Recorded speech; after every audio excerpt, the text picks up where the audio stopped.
Hello fellow flesh-covered skeletons. Today I am talking about Linux and, more specifically, PopOS. Now, a little while ago, Windows told me, hey, you need to upgrade to Windows 11, and I thought, nah, I don't want to. So, I installed Elementary OS, and I quite enjoyed it. It's quite a good looking UI, and it runs fairly decently, and I didn't really have all that many issues with it. I did, however, find that some of the gaming was a bit difficult, and I wasn't getting a lot of the good frame rates that I wanted to get and stuff like that.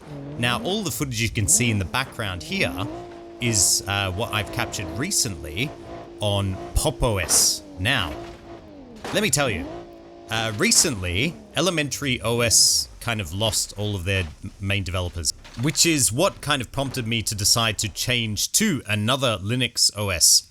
I saw a lot of good reviews of PopOS. I decided, bugger it, I'll just give it a try. And to my surprise, everything ran out of the box really well. I mean, there's a couple of games like this one on the screen now, Empyrean, which suffers from issues every now and again.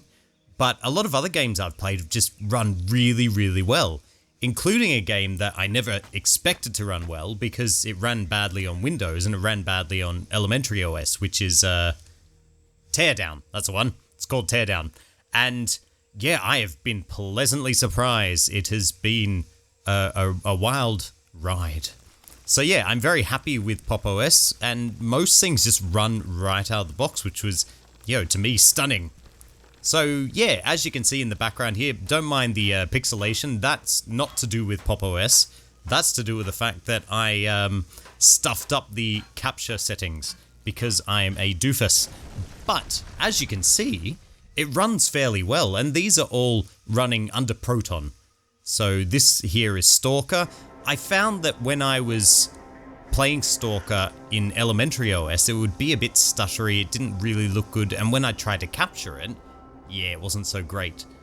But I've been having a lot, I guess, more luck using PopOS and trying to play a lot of my favorite games, which is good.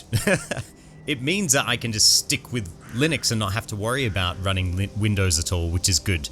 There's maybe one or two apps that I'd go back to Windows for, but apart from that, not really. Most things that I use these days are open source or free stuff. So, I hope that people found this helpful. Give it a try, I suppose, if you want to get away from Windows for a while or want to flirt with Linux. Anyway, everybody take care, be safe, be well, and subscribe.